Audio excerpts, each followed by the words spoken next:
The movie begins with Darlene at home with her close friend Gretchen, as the two prepare food together for the upcoming Christmas celebrations.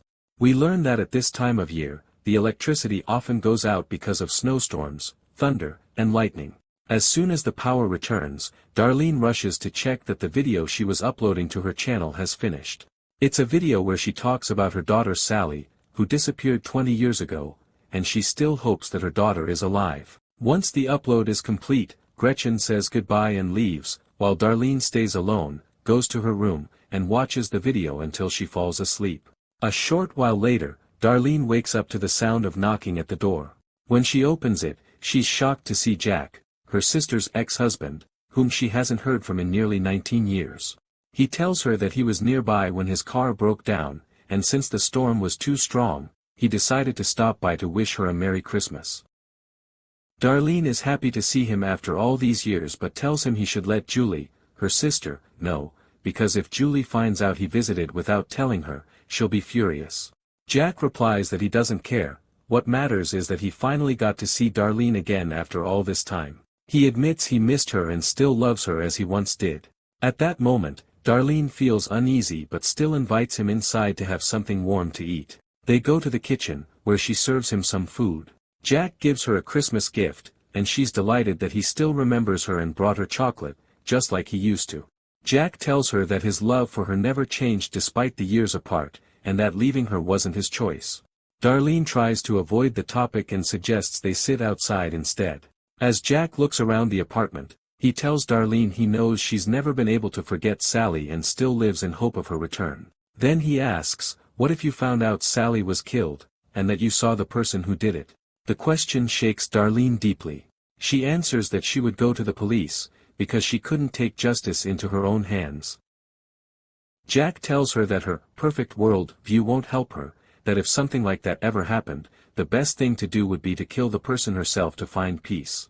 They continue talking, and Jack asks to go back to the kitchen because he wants a warm drink. There, Darlene picks up a kitchen knife, but Jack quickly takes it from her, hides it, and removes the whole knife set. He tells her there's something important he came to discuss, the real reason he's there.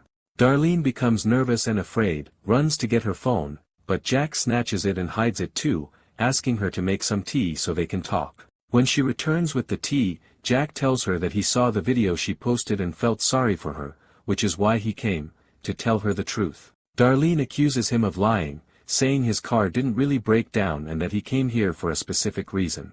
Jack calmly replies that he came to give her peace and tell her exactly what happened. Jack then begins recounting the day Sally disappeared. He says that he was coming back from work when he saw Sally walking down the street, looking distracted. He approached her playfully to scare her, but when she realized it was Jack, she calmed down. He offered to give her a ride, and she agreed. They went to a park and sat there together. Sally seemed sad, and as he tried to comfort her, things escalated between them quickly. Darlene doesn't let him continue talking about her daughter in that way. She throws the hot tea in his face, accuses him of lying, and runs to lock herself in the bathroom. Jack keeps knocking on the door, insisting he came to tell her the truth and that he doesn't want to hurt her. But Darlene is terrified. She tries to open the bathroom window, but when she can't, she wraps a towel around her hands and tries to break the glass, unsuccessfully.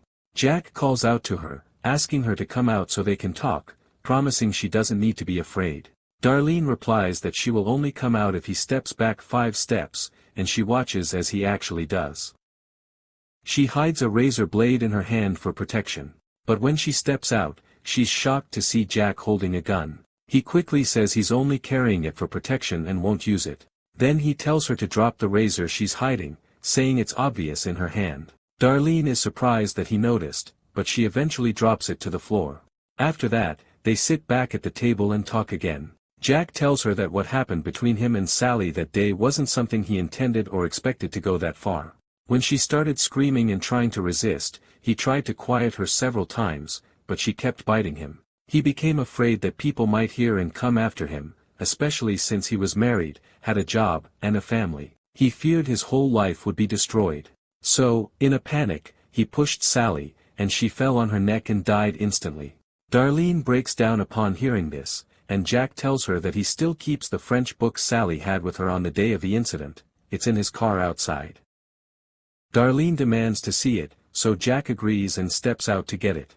As he leaves, Darlene glances at the back door and finds it locked from the outside. She picks up a metal rod, ready to attack Jack when he returns, but as soon as he opens the door, he grabs her, takes the rod away, forces her back inside, and locks the door again. When Darlene sees Sally's book, she collapses to the floor, staring at it.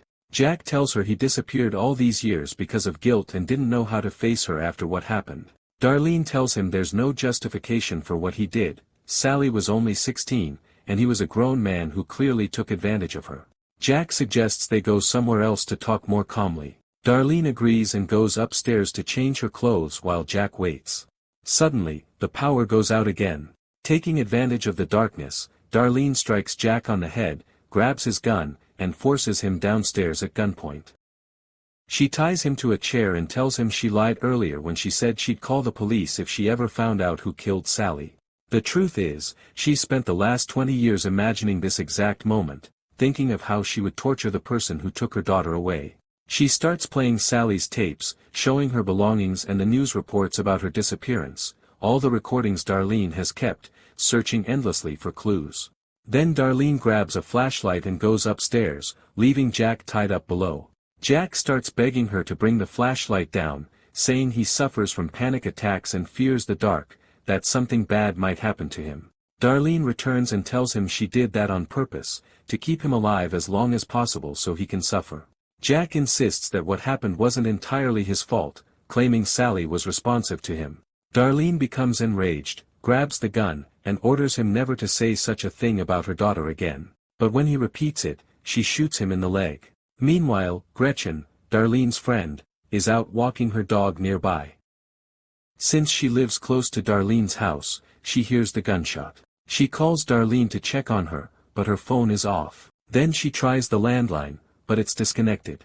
Worried, she decides to go to the house to see what's happening. At that moment, Jack manages to free himself and grab the gun. He threatens Darlene, but she runs upstairs into Sally's room and hides behind the door, holding a long stick. Jack struggles to move because of his injury, so he sits down, tends to his wound, and calls out for Darlene to come out. When she doesn't respond, he picks up Sally's French book and threatens to burn it to free himself from the guilt he's carried all these years. Darlene listens silently, waiting. As soon as Jack enters the room, she strikes his hand, grabs the gun, and the two start fighting. Jack overpowers her for a moment, but Darlene manages to grab a vase and hit him over the head, knocking him unconscious. When he falls, Darlene tries to tie him to the bed with a piece of fabric nearby. Suddenly, Gretchen arrives at the house, confused and anxious, not understanding what's going on. Darlene tells her to stay beside Jack and hands her the gun, instructing her to shoot him if he moves, while she goes to get a rope to tie him properly. But once Darlene leaves, Gretchen becomes visibly nervous, holding the gun shakily. Jack takes advantage of her fear, jumps up, grabs the gun, and starts hitting her. Just then, Darlene returns, grabs the big stick, and strikes Jack hard. He falls down the stairs and passes out again. Gretchen then asks Darlene what's going on. Darlene tells her everything, that Sally is dead and that Jack is the one who killed her. She asks Gretchen to help her carry him upstairs and tie him to the bed. They do it, and when Jack wakes up, Darlene demands that he give her peace by telling her exactly what happened that day. Jack agrees to confess but makes one condition, that she kills him afterward. He says he's lived all these years burdened by guilt and wants to be freed from it, that this is the only way to atone for his sin.